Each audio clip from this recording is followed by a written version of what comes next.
Great thinkers always see the big picture. Why aren't we?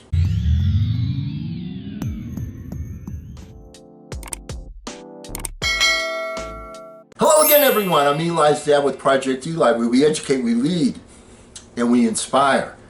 And I was looking at a series on how great thinkers think, and it just sort of struck me like a lightning bolt. We're missing the boat here big time with the COVID-19 scenario. We are not big picture thinking. What the heck do I mean by that? Okay, what have we learned about this virus? First of all, it spreads like wildfire, especially the new variants. All right, the things caused by mutations. They spread like wildfire. And we are focused on getting herd immunity in the United States by having everybody vaccinated. Okay, that makes sense. But we are living in a global society, a global economy. You've got to take a look around the world. What is the ultimate objective of the vaccine? Is to eliminate COVID-19 completely. Is it not? You've got to take a look around the world, my friends. I don't know why we're missing this boat, but in South America, especially in Brazil, you have the virus running rampant. In India, a country that has huge population, they're getting more cases than any place in the entire world. So let's say that in the United States, we're able to vaccinate everybody and achieve herd immunity with this virus. Does that solve the problem? Haven't we learned anything? Haven't we learned that just because you have a border between Michigan and Ohio or Michigan and Indiana, that the border doesn't matter to the virus? Borders don't matter. What is the problem? We made a huge mistake at the beginning. Let's learn from our mistakes. First mistake we made was we didn't have the equipment necessary, the ventilators, the masks, all that kind of stuff. And each state went out on its own to try and do that. You had to realize that this was a big picture problem, and each state was looking at it from its small point of view. The founding fathers, one of the things about the Constitution is that they wanted to make the lawmakers, the government, most responsive at exactly the right level. So for an example, you don't want to have the state of Hawaii declaring war on somebody. You know, you don't want to have the United States government telling a school district in Florida how they should run their school district. What should be local, and what should be nationwide should be nationwide. We are looking at a global crisis. This virus is not going to see any borders. So what's going to happen? You have veritable petri dish existing in India and in South America. What's going to happen in that petri dish?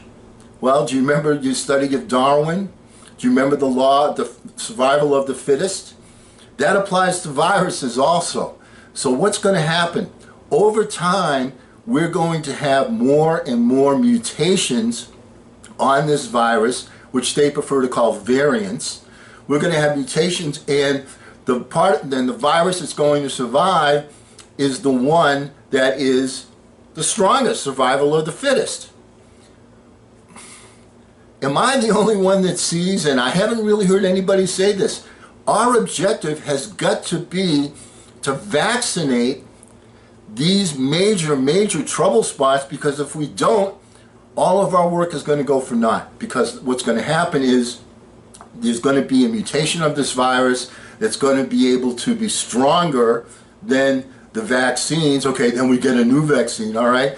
Think of all the lives that are going to be lost. Think of all the misery that's going to happen.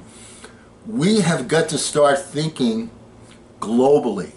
We have got to get these vaccinations all around the world, not just in the United States. You can't just think local on a problem, on an issue of this magnitude.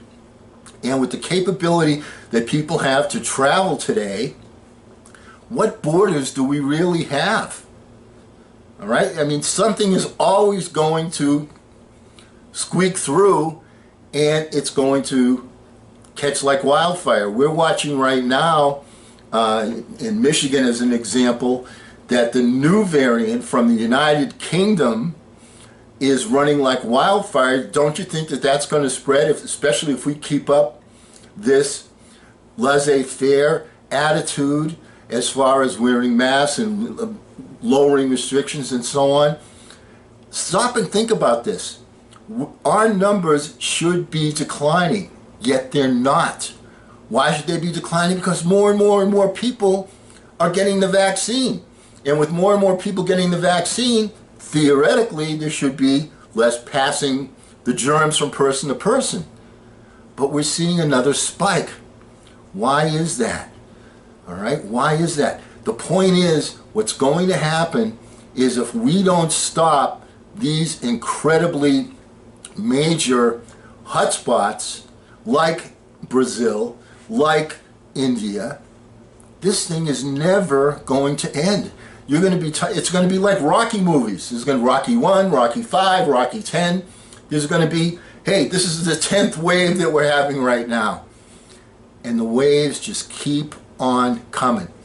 So my point is, we need to not only think about getting everyone in the United States vaccinated, but we also have to pay heed to the fact that we live in a global society and that we must get the major trouble spots manageable.